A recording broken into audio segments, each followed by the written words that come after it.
आज के वीडियो में आप सबका स्वागत है। आज हम लोग पढ़ेंगे संस्कृत सुधा भाग 2 का 14वां पाठ शुभासितानी, संकलित नीति श्लोक कारक विभक्ति आवृत्ति। इस पाठ में दिए गए नीति श्लोक में हम लोग कारक विभक्तियों की आवृत्ति के बारे में सीखेंगे कि किस प्रकार से विभक्तियों के अनुसार शब्दों के रूप जो है वो परिवर्तित हो जाते हैं। तो चलिए हम लोग शुरू करते हैं। विद्या विवादाय धनम मदाय शक्ति परेशान परपीडनाय खलस्य साधो विपरीतमेतद ज्ञानाय दानाय च रक्षणाय। यहाँ पे आप देखेंगे कि विवादाय मदाय परपीडनाय ज्ञानाय दानाय रक्षणाय ये सब चतुर्थ विभक्ति के शब्द हैं। तो इसका मतलब होता है कि विद्या जो है विवाद के लिए, धन घमंड के लिए, शक्ति दूसरों को सताने के लिए, खलस्य यानी दुर्जनों की होती है, दुष्ट लोगों की होती है, साधो विपरीत मेदत सज्जनों के पास ये सारी चीज़ें जो होती हैं बिल्कुल इसके विपरीत होती है। तो कैसी होती है? तो सज्जनों के पास विद्या ज्ञानाय विद्या ज्ञान के लिए, धनम दानाय धन दान के लिए, और शक्ति च रक्षणाय और शक्ति जो है रक्षा करने के लिए होती है। दुर्जनों के पास जो बुरे लोग हैं उनके पास विद्या जो है विवाद के लिए यानी झगड़ा के लिए, धन जो है घमंड के लिए, और शक्ति जो है दूसरों को सताने के लिए होती है। ठीक इसके विपरीत जो सज्जन लोग हैं ना, उनके पास विद्या ज्ञान के लिए, धन दान के लिए और शक्ति दूसरों की रक्षा के लिए होती है। क्वेश्चन नंबर 2 में है माता शत्रु पिता वैरी येन बालो न पाठित न शोभते सभा मध्य हंस मध्य बको यथा। इस श्लोक के माध्यम से ये बताया गया है कि वे माताएं शत्रु हैं और वैसे पिता बैरी हैं जिन्होंने अपने बच्चों को पढ़ाया नहीं है। यानी जो माता पिता अपने बच्चों को पढ़ाते नहीं हैं या पढ़ने के लिए पाठशाला नहीं भेजते हैं, वे शत्रु और वैरी हैं। न शोभते सभा मध्य, वो सभा में उसी प्रकार से नहीं शोभते हैं जैसे हंस मध्य बको यथा, जैसे हंसों के बीच में बगुला।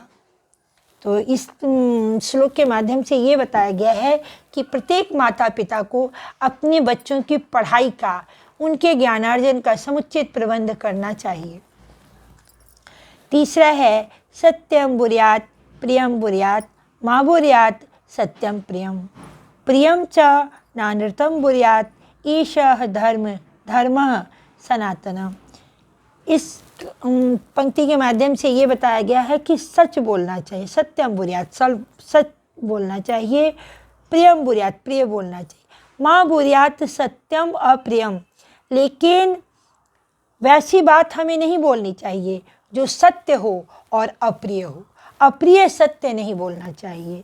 प्रियम च नानृतम बुर्यात, और प्रिय झूठ भी नहीं बोलना चाहिए। ईशः धर्म सनातन, यही सनातन धर्म है। क्षणश कर्षश्चैव विद्याम अर्थम च चिंतयेत् क्षण त्यागे कुतो विद्या कर त्यागे कुतो धनम। क्षण और कण जो है विद्या और अर्थ के लिए चिंतन करना चाहिए। क्षणश यानी समय का, और कणश यानी एक एक कण का। विद्या और अर्थ के लिए यानी दौलत के लिए उसका चिंतन करना चाहिए, उसको सजो के रखना चाहिए। तो क्यों भाई? तो क्षण त्यागे कुतो विद्या, समय को बर्बाद करने से विद्या कहाँ से, और कण त्यागे कुतो धनम, और एक एक कण को बर्बाद करने से धन कहाँ से। इसलिए क्षणश और कणश, समय और कण, इन दोनों को विद्या और धन के लिए चिंतयेत् संचय करके रखना चाहिए। अभिवादनशीलस्य नित्यं वृद्धोऽपि सेविनः चत्वारि तस्य वर्धन्ते आयुर्विद्या यशोबलम।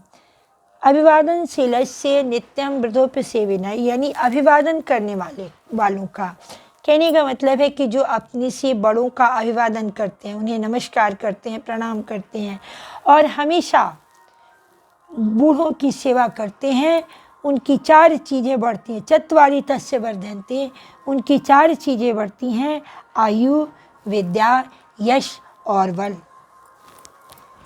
छठा श्लोक है, नमन्ति फलिनो वृक्षाः नमन्ति गुणिनो जनाः शुष्क वृक्षाश्च मूर्खाश्च न नमन्ति कदाचन। जो फल से लदे हुए वृक्ष होते हैं उनकी डालियां झुक जाती हैं, यानी फलदार वृक्ष जो होते हैं वे झुके होते हैं। और जो सज्जन लोग होते हैं वे भी नम्र होते हैं, लेकिन सूखा हुआ पेड़, सूखे हुए पेड़ की डालियां और मूर्ख व्यक्ति न नमन्ति कदाचना, कभी नहीं झुकते हैं। तो इस तरह से इसका अर्थ हुआ कि नमन्ति फलिनो वृक्षा नमन्ति गुणिनो जना शुष्क वृक्षाश्च मूर्खाश्च न नमन्ति कदाचन, यानी फलदार पेड़ जो होते हैं वे झुके होते हैं और जो सज्जन पुरुष होते हैं, गुणी लोग होते हैं, वो नम्र होते हैं, लेकिन सूखा हुआ पेड़ और मूर्ख कभी नहीं झुकते।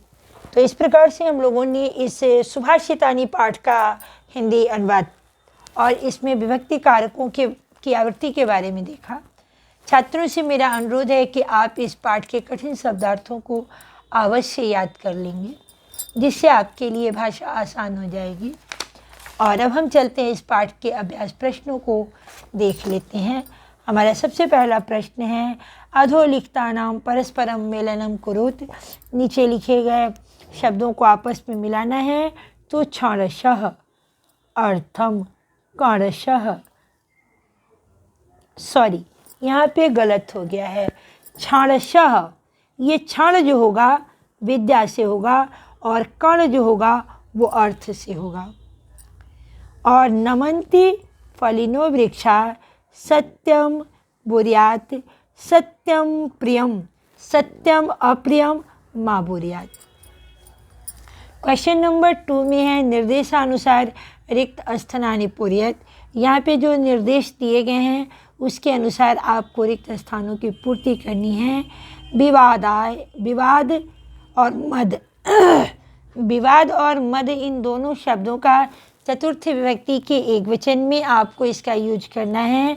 तो विवादाय, विवादाभ्याम, विवादेभ्यः। उसी तरह से मदाय, मदाभ्याम, मदेभ्यः। तो एक वचन में आपका विवादाय होगा और मदाय होगा।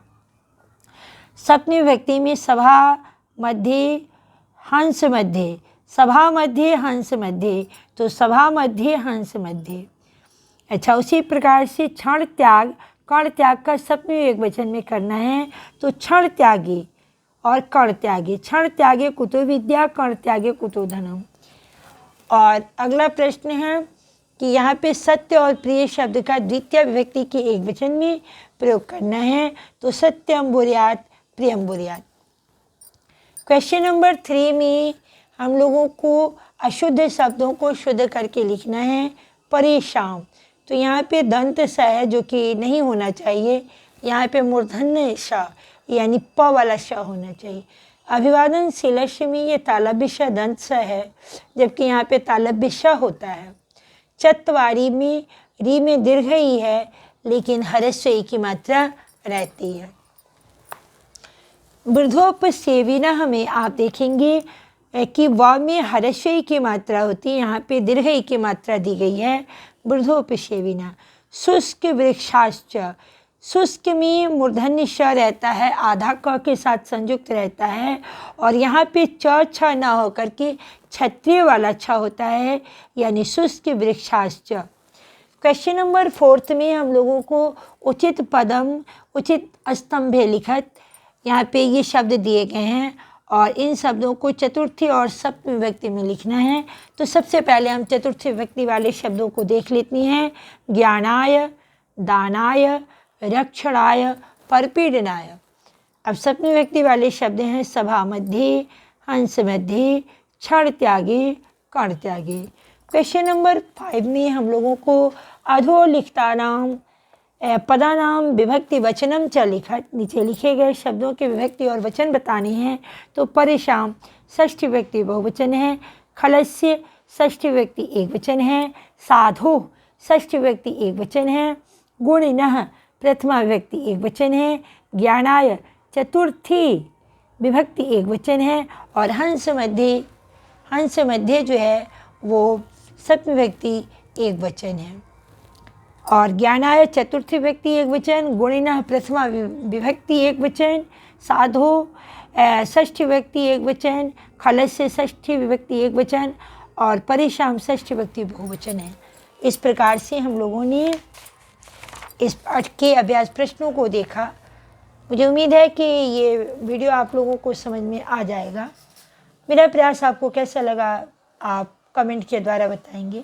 इसे ज़्यादा से ज़्यादा लोगों में शेयर करेंगे और वीडियो को लाइक करेंगे, बेल आइकन प्रेस करेंगे, ताकि जब भी मैं वीडियो अपलोड करूं उसका नोटिफिकेशन आपको मिल सके। धन्यवाद।